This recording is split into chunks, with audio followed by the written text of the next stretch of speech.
What's up, guys? So I wanted to make this video basically talking about my bench press now that I've got two meets in at 220 to compare bench press with. The first meet was a bench press only meet for me. I didn't do the full power meet. This one I did do the full power meet, so a little bit of context there. I was a 220 for both. The first one I weighed in at 212. This one I weighed in at 217. I water cut for both of them. I cut roughly 10 pounds of water, 9 pounds for each of them. So I was, 5 pounds heavier on weigh-ins and 5 pounds heavier like actual weight. Then on the day of, I was 234 for the current one, and I was like 232 on the one I weighed in at 212. So like 2 pounds actual meat day difference, water bloat and sodium and carbs and all that stuff. So just putting all of that discrepancies out there. But meet one, this was my final attempt. This was 205 kilos. Here it is.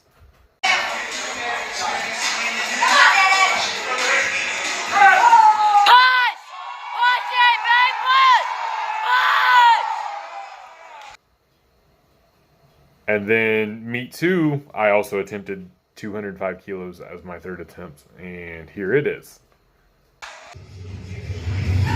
You got this. It's light. It's light. Push that, bitch. That's what I'm talking about. Yes, sir. Yes, baby, yeah. So meet one, I was really close to getting it, but I died at my sticking point. I've missed more benches there than I care to say. Like every third bench attempt since 2017 has failed right there. So I kind of got accustomed to that sticking point. But anyway, that is what it is.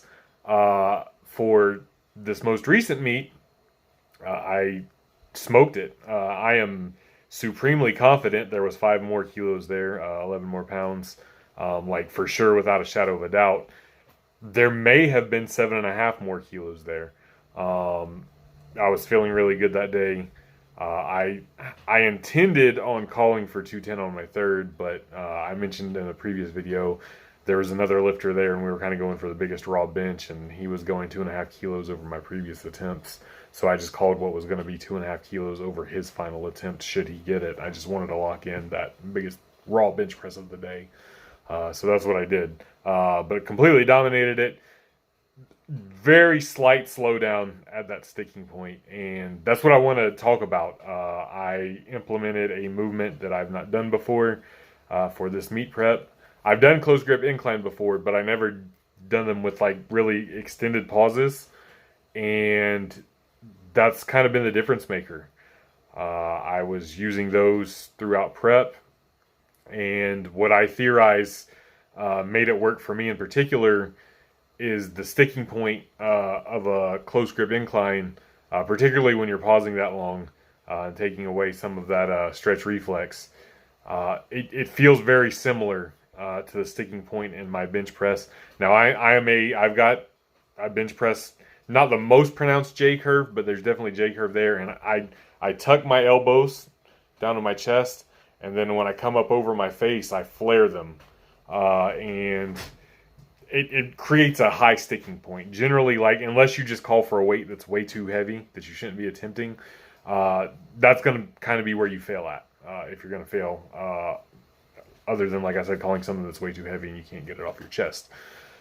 With the pause incline close grip bench press, your hands are in a little bit closer, but pausing it on the chest and holding it, taking away that stretch reflex, really, I think it just makes where you don't have to use as heavy a weight. I still did them heavy as I could, but I used a slightly not as heavy weight to save some wear and tear. But get down there on your chest, and then when you go up, it's very much like up here is where the sticking point is. Kind of almost like if you laid back down, it would be over your face where that sticking point is. If you do have that more pronounced J curve, tuck and flare styled bench press for your flat bench.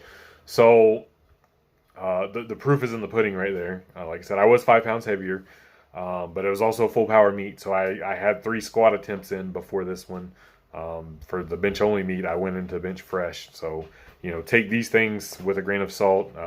Want to have the full discrepancies out there, full disclosure.